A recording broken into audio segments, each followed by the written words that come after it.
Kumi Naidoo is with us. He is the executive director of Greenpeace International and the chair of the Tick Tick Tick campaign, greenpeace.org, of course, the website.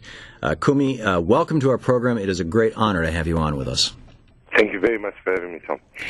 You, I understand, have come out recently and said either it is time for us to seriously consider, or it is close for us to time for us to seriously consider things, actually direct action of some sort, or at the very least, civil disobedience. Am I correctly quoting you on that? Yes, you are. What do you mean by that? Well, if we look at the history of struggles against injustice in the United States during the civil rights movement, the global struggle against apartheid, even if we go further back and look at the struggles to end slavery, it's only when decent men and women, having faced a big or a long-term injustice, say enough is enough and no more, and are willing to take peaceful action where they are prepared to put their lives on the line, prepared to go to prison, as Martin Luther King was prepared to do, then only, I believe, in this current context, we can get our leaders to act with the urgency the situation calls for. The bottom line is we have, in the past 10 years, the warmest on record in terms of global temperature.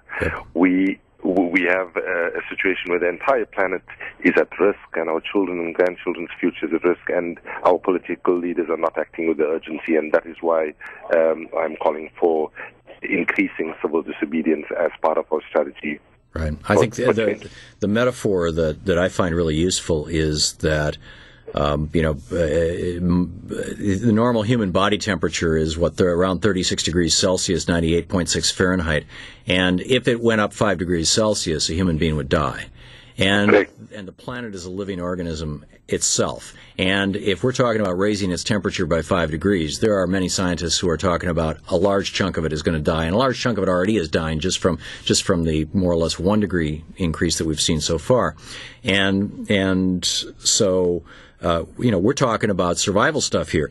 So again, back to civil disobedience, and I understand that you were very active in the anti-apartheid movement in South Africa back in the day.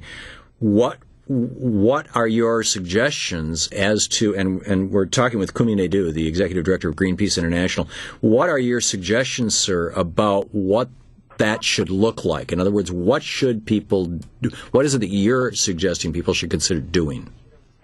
Well, in the United States, when many decent men and women in the United States supported our struggle against apartheid, there used to be rolling demonstrations outside the South African embassy with deliberately courting arrest. I don't know whether your listeners and you remember, I'm sure some of your listeners will.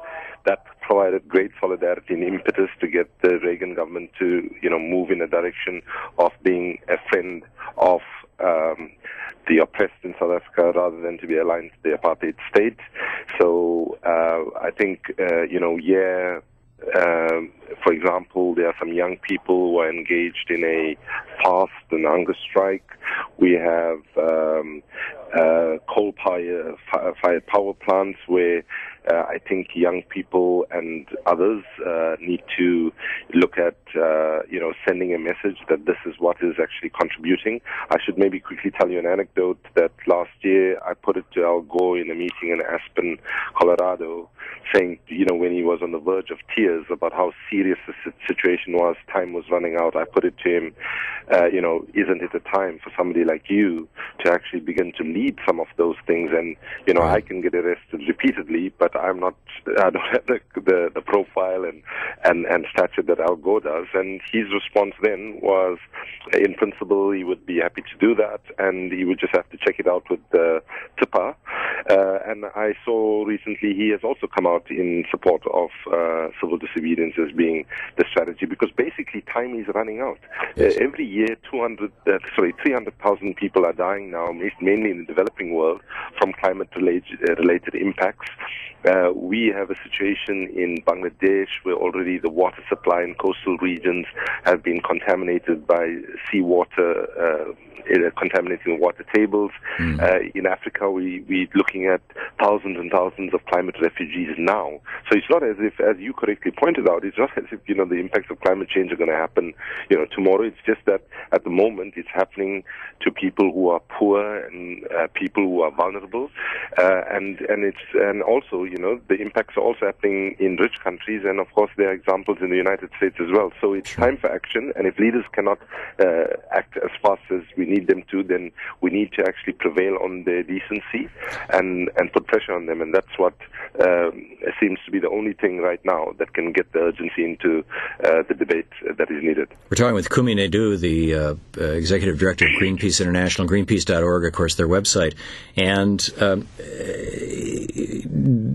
during the Bush administration, legislation was passed, the Patriot Act, and other supporting legislation that declared that the interruption of economic activity in the United States was considered terrorism, and therefore a person could be basically subject to all the horrors that the Bush administration put the 9/11 suspects, or whatever you want to call it, through.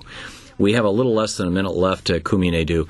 I'm not so concerned that the Obama administration is necessarily going to do this, but we might be looking at a Republican administration 3 years from now, and that I'm sure would do it in a heartbeat.